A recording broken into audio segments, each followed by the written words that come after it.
My name is Abdülhamid II, and I speak from after the throne was taken from me. They called me the Red Sultan, the tyrant, the last Ottoman ruler who truly held power. I was sent away by train, not as a sovereign, but as a prisoner of my own empire. The palace doors closed behind me, and the silence sounded more final than any cannon. History would remember me with heavy words, and some of those words were not undeserved. I ruled through fear, censorship, informers, and the long shadow of Yildiz Palace. But I also ruled an empire already cracking beneath debt, war, nationalism, and foreign pressure. If you came only to condemn me, you will find reasons enough. If you came only to defend me, you will have to step over too many dead. I was not born as the name you remember. I was born into an empire already learning how to lose. When I was young, the Ottoman Empire still carried the memory of greatness, but memory is not strength. The provinces were restless, the treasury was strained, and Europe watched us with the patience of creditors and hunters. I learned early that a palace was not a safe place. It was a room full of whispers, soft footsteps, half-promises, and men who smiled while measuring how close they stood to power. My uncle Abdulaziz was deposed, then died in circumstances that haunted the court. My brother Murad V rose to the throne, then was judged unable to rule. I did not step toward glory. I stepped toward a chair already surrounded by knives. In 1876, when I became sultan, many believed the empire could be saved by a constitution. Reformers wanted a parliament, laws, and a state that Europe would no longer treat as backward or dying. I accepted the constitution, and for a moment people imagined a new Ottoman future. They imagined Muslims, Christians, Jews, Turks, Arabs, Armenians, Greeks, Slavs, and others held together by law instead of fear. But dreams entered the room at the same time as war. Russia moved against us in 1877, and the empire was forced to face how thin its walls had become. The war with Russia brought defeat, exhaustion, and waves of desperate refugees. Men, women, and children came toward Istanbul carrying the ruins of the Balkans on their backs. I watched maps change under the hands of foreign diplomats. They did not speak of our lands as homes, graves, farms, or memories. They spoke of them as questions to be settled. It was then that my trust in Parliament began to die. I saw representatives argue while armies advanced, while provinces burned, while Europe pressed documents toward us like knives wrapped in velvet. You may say I used crisis as an excuse to gather power. Perhaps I did, but I also believed, with a fear that never left me, that divided voices would not save a divided empire. In 1878, I suspended the parliament. That was the moment many later chose as the beginning of my darkness. I will not pretend they had no reason. I pulled power back into the palace because I believed the state had to speak with one voice. I did not ask whether that voice would slowly become only mine. From Yildiz Palace, I built a government of reports, files, telegrams, favors, suspicions, and carefully measured audiences. I wanted to know everything because I feared that what I did not know would destroy us. Names came to me from the provinces. Officers, teachers, journalists, clerics, merchants, students, exiles, and servants all became lines in reports that crossed my desk. A ruler who hears too little is blind. A ruler who hears too much begins to fear every breath in the room. I discovered that knowledge can become another form of prison. I did not trust Europe. Britain, France, Russia, Austria-Hungary, Germany all spoke the language of balance, reform, protection, and civilization. Behind those words, I heard the sound of borders being moved. The empire owed money it could not easily pay. Foreign debt was not only an account book, it was a chain around the state's wrist, pulled whenever the great powers wanted us to bow. In 1881, the Ottoman Public Debt Administration became a sign of humiliation I could not ignore. Revenues from my empire were watched and handled by foreign creditors. You cannot understand my reign if you imagine me sitting above a healthy state. I ruled a body whose arteries were already being opened by bankers, armies, diplomats, rebels, and reformers. So I chose centralization, I chose caution, I chose surveillance, I chose a slower, tighter, more suspicious empire because I believed speed would tear it apart. Yet fear was not the only thing I built. I knew the empire needed schools, roads, telegraph lines, railways, hospitals, trained officials, and a state that could reach beyond old ceremonies. We expanded education because an empire cannot survive on memory alone. New schools trained administrators, officers, doctors, and teachers who could serve a modern state. Every classroom was a hope and a danger. I wanted loyal servants of the empire, but education teaches men to ask questions no palace can fully control.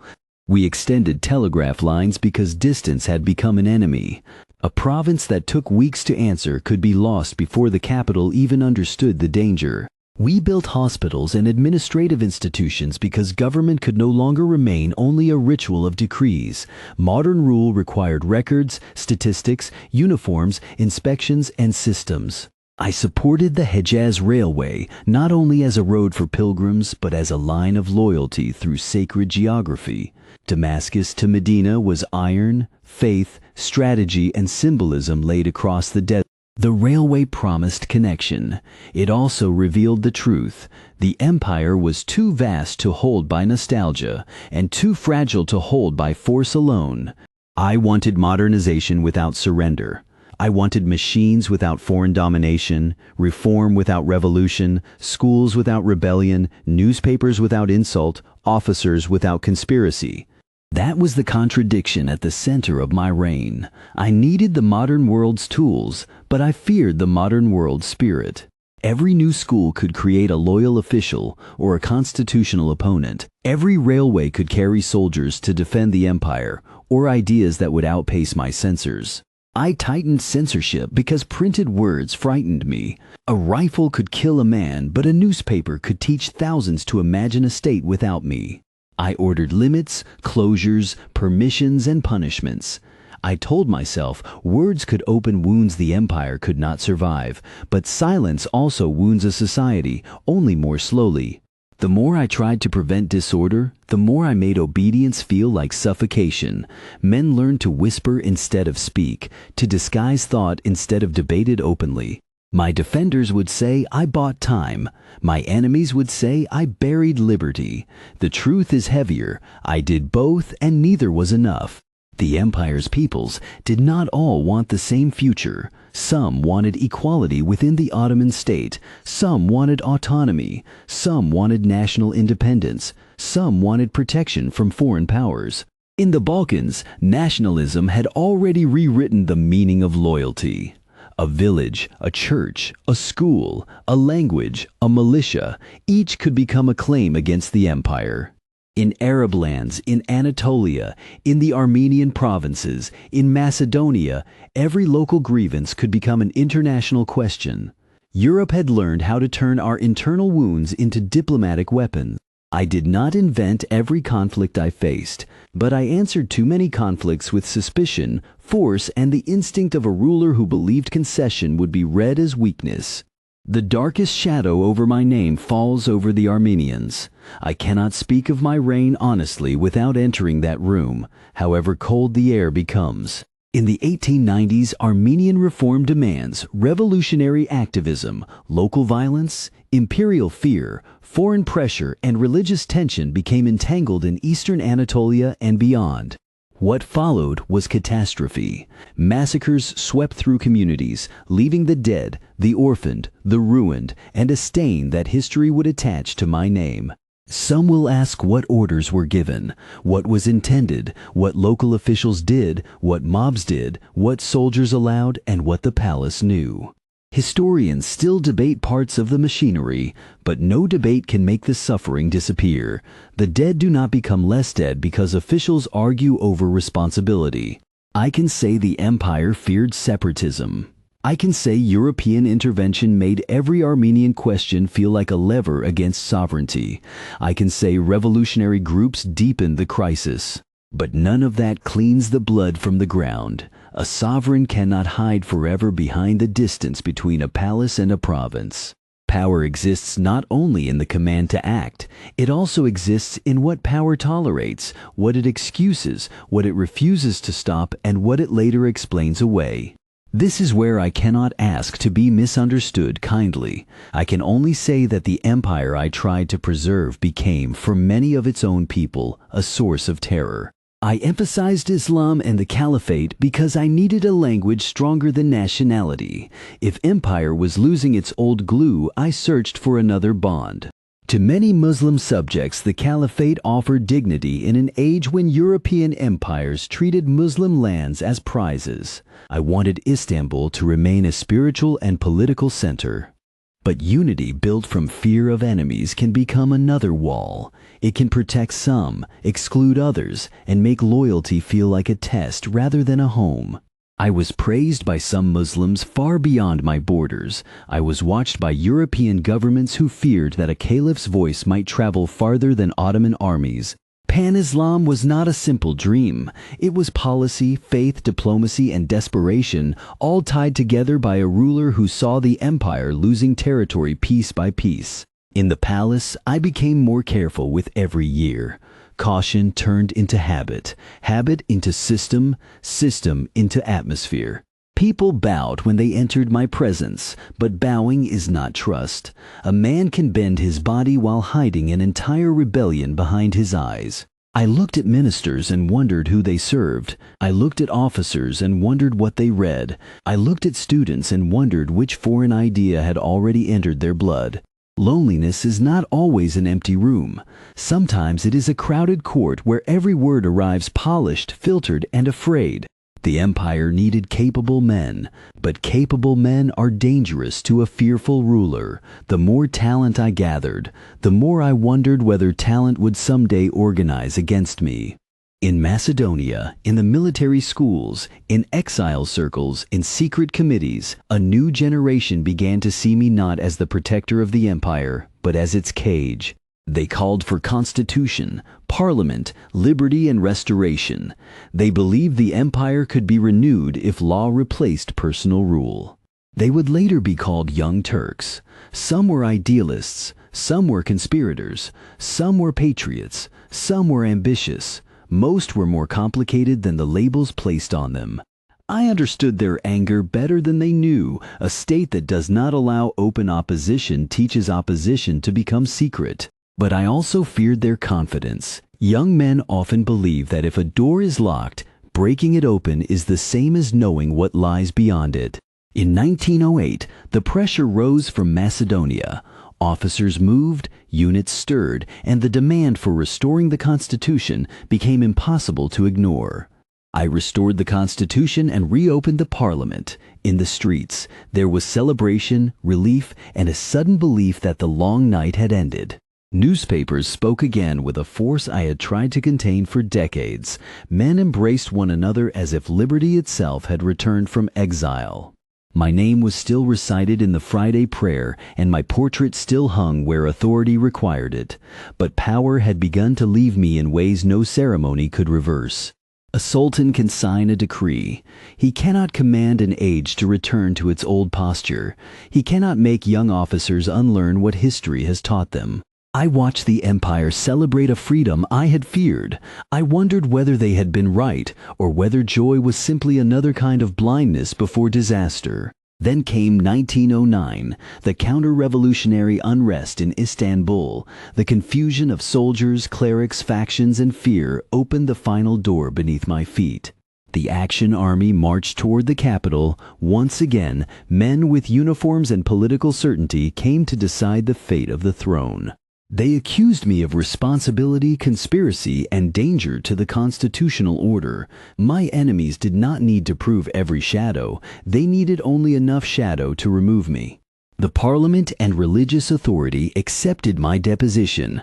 My brother Mehmed V was placed upon the throne, and I was no longer sultan. No empire ends in one sound. For me, it ended in footsteps, papers, guarded faces, and the knowledge that servants were already learning to look past me.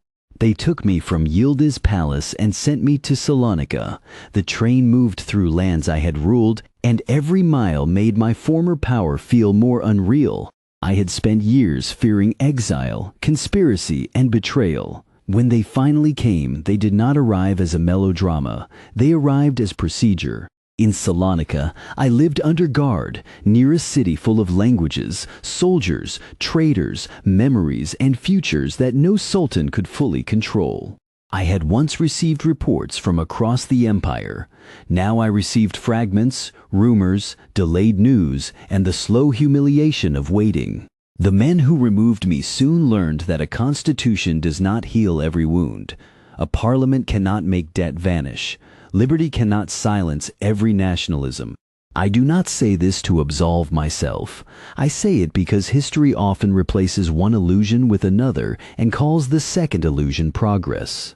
The empire after me still faced the same storms: European pressure, military weakness, ethnic conflict, financial strain, and the hunger of movements that wanted more than reform. In 1912, the Balkan Wars began, and Salonika itself was no longer secure. The city that had held my exile slipped beyond Ottoman hands. I was brought back to Istanbul, but not restored. I returned not as the master of the capital, but as an old man placed in Beylerbeyi Palace. From there, I could still see water, light, and ships moving through the Bosphorus. The city breathed, prayed, traded, and endured, indifferent to my fallen title. There is a special cruelty in seeing the capital after power has left you. Everything remains familiar, but nothing belongs to you anymore. I had once tried to hold provinces together from behind palace walls. Now I watched from another palace as the empire lost more than I had feared. I heard of armies defeated, lands lost, refugees moving again, and the old Ottoman world shrinking under the weight of its own exhausted history. I did not live to see the empire formally abolished, but I lived long enough to know that its death was no longer an imagination. My enemies had called me the obstacle to renewal. After I was gone, renewal came dressed in uniforms, committees, wars, and harder forms of power. Again, this does not make me innocent. A fallen ruler must resist the temptation to use later disasters as proof of his own wisdom. I made choices that narrowed the empire's political life. I taught men to fear speech, to hide thought, to treat opposition as treason before it had fully spoken. I believed I was preserving the state. But a state preserved by suspicion begins to resemble a locked room where everyone slowly runs out of air. I also knew something my critics sometimes forgot. The empire was not a young tree waiting to be watered. It was an ancient trunk split by storms long before my hand touched it. The Tanzimat reforms had promised equality and renewal. They also exposed the difficulty of making one citizenship out of many peoples moving toward different futures. The army needed reform, yet reform created officers with new loyalties. The schools needed expansion, yet education created readers who would no longer accept silence. Europe demanded reforms for Christian subjects while ruling over millions elsewhere without shame. Their morality often arrived with a fleet behind it. Still, hypocrisy from outside does not excuse injustice inside. A ruler who only points to foreign greed has not answered the suffering of his own subjects. I lived inside contradictions, but I also sharpened them. I feared collapse, and fear made me harsher. I wanted loyalty, and my methods made loyalty more brittle. There were nights when maps lay before me like wounds. The Balkans, Armenia, Arabia, Egypt, Crete, Macedonia, each name carried a question I could not silence. What is an empire when its peoples no longer imagine the same future? What is a sultan when his authority must be defended by censorship and informers? I wish I could say I always chose necessity over cruelty, but rulers lie most easily when they call every act necessary. I wish I could say modernization redeemed my reign, but railways do not erase prisons, and schools do not cancel massacres. I wish I could say my critics understood the burden of the throne. Some did. Others preferred a monster, because monsters are easier to overthrow than frightened men with power. Yet frightened men with power can be more dangerous than monsters. They can make cruelty sound administrative, and suspicion sound like patriotism. This is the judgment I cannot escape. I wanted to save the empire from its enemies, but I also helped turn the empire against parts of itself.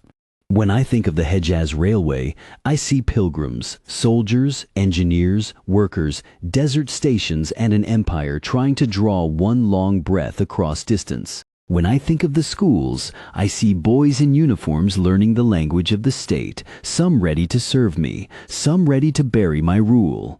When I think of Yildiz Palace, I do not see only luxury. I see lamps burning late, reports stacked high, maps folded and unfolded until borders seemed like a fever.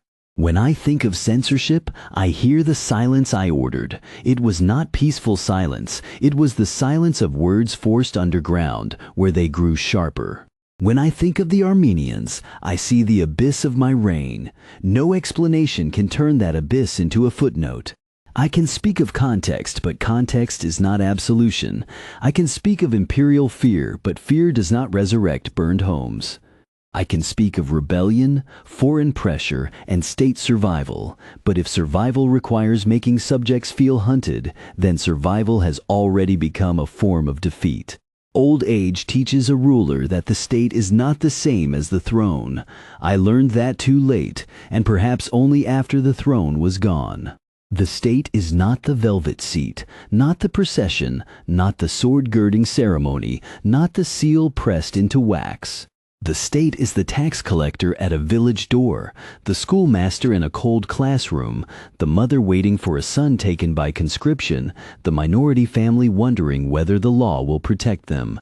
If those people fear the ruler more than they trust the law, then the empire is already weaker than its ceremonies admit. I had feared weakness all my life. I answered weakness with control. I did not see clearly enough that control can also be weakness wearing armor. The young Turks believed they could open the windows and let the empire breathe. Some windows opened. Storms entered with the air. Their failure does not erase mine. My failure does not erase theirs. History is not a courtroom where only one man must be guilty. But history does need names, and mine was large enough to carry many accusations. Red Sultan, despot, modernizer, caliph, prisoner, last strong Ottoman ruler. A label is a small box for a long life. It can be useful, but it cannot hold the smell of old paper, the tremble before war, the fatigue of decisions made in the dark. I do not ask you to forgive me. Forgiveness is too clean a word for a reign like mine. I ask only that you understand the danger of power held by a man who believes the world is collapsing around him. Such a man may build schools and railways. He may also build prisons out of silence. He may speak of unity and produce fear. He may speak of survival and leave behind wounds that outlive him. At the end, in Beylerbeyi Palace, I was no longer the ear of the empire. I was only an old man listening to history move without asking permission. The Bosphorus still carried ships. The call to prayer still rose over Istanbul. The city did not stop because my authority had ended. That is the final lesson a throne gives its owner. The world continues after the room has forgotten your footsteps. I remember the palace lamps. I remember the sealed reports. I remember the red lines on maps and the names of provinces that slipped away like water. I remember the joy in the streets in 1908 and how strange it felt to hear people celebrate the weakening of my hand. I remember the train to Salonika. I remember understanding that an empire can make its ruler lonely, then make him unnecessary. When they took my throne, they did not take the empire's suffering with it. They left that behind for others, as rulers always do. My name is Abdülhamid II. I tried to hold an empire together with fear, reform, faith, railways, and suspicion. Some of what I built endured. Some of what I feared came true. Some of what I did can never be defended without losing one's soul. History remembers the crown, the title, the accusation, the portrait, the red ink beneath my name. But I remember the silence after power. I remember that when the throne is empty, it is only wood, fabric, and shadow. And I remember too late that an empire is not saved because one man refuses to let it fall.